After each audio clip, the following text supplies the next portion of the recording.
beloved audience. I'm Kaiju95, and today I'd like to talk about... When discussing about the figure, as a Figma, the details and paint jobs is superb. This isn't due to good small companies providing their state-of-the-art technology and know-how in producing 6-inch figures. Just by seeing the face, the pink eyes are intricately inserted, tricking you into thinking that you actually own Nezuko. The clothing are also intricately detailed as the flower patterns are inserted without any defects. This is in addition to the waist belt and the hair, where the ember-like resemblance portraying a certain aspect of Nezuko is superbly inserted into the figure. Also, to look at...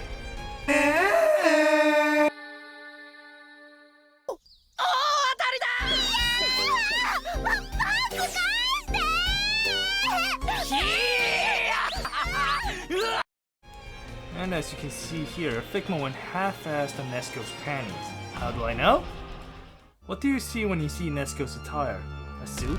A military uniform? No, a yukata, and how yukatas work is that they're composed of thin and thick cloth.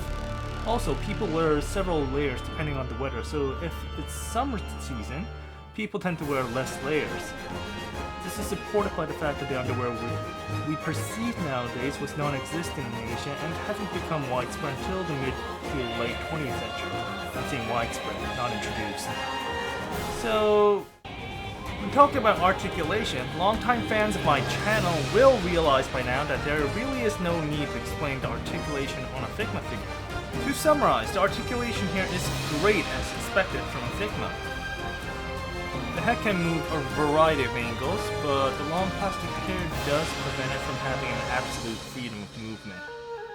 The torso, as being a separate piece, can move an almost 90 degrees down, or turn, alongside free movement sideways. However, there is limited movement upwards due to long ropes preventing further movement.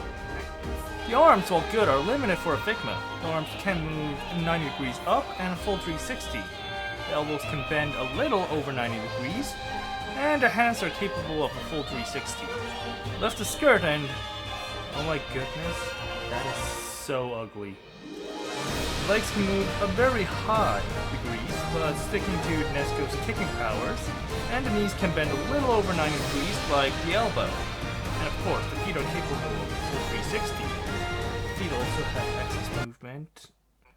However, a big disadvantage that the figure possesses is that when initially out of the box, the figure was loose as hell. So loose that the figure couldn't even hold its own weight, that it made me wonder if I got a faulty product. But a close friend of mine helped me tighten the joints, making the initially handicapped figure into an actual functioning anime character. When looking at accessories, Nezuko here comes with a decent assortment of, accessories basically. When it comes to hands, besides your fists, you also have your kawaii koto hands, bitch slapping hands, scratching hands, and holding hands, which won't be used, basically, if you've seen the anime. When it comes to the face, besides your kawaii face, you also have an alternative battle face when you want to pose Nezuko fighting other Oni. Nezuko also comes with alternative skirt parts that can be easily removed and reattached in order for Nezuko to engage in a wide variety of movement-heavy poses. Now, as mine happens to be the DX set, it comes with excess accessories, such as an additional confused face alongside an anime expression effect to grace or enjoy Nezuko in her full 2D like 3D anime glory. The effect can be attached with an additional stand that the DX edition is equipped with, which can be attached to the main stand, which is also included in every Figma figure. Nezuko also comes with an additional Ember powered hand, which is great when reenacting.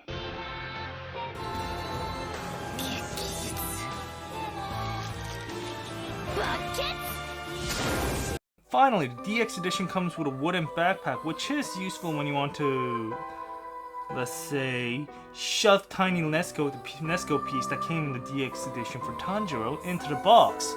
Perfect when you want to reenact. Box! What's in the fucking box? Give me the gun. Nezuko! Oh god! Oh god!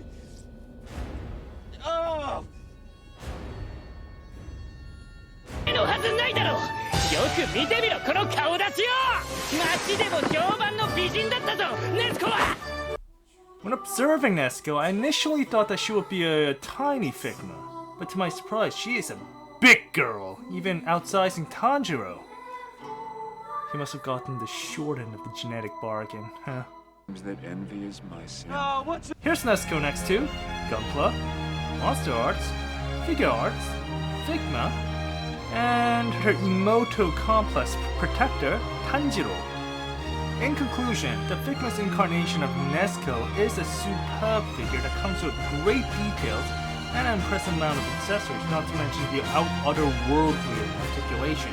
But the initial looseness of out of the box can be a detriment without any custom fixes, not to mention the audacity not to actually put normal panties rather than being accurate to the period, having kimonos and yukatas.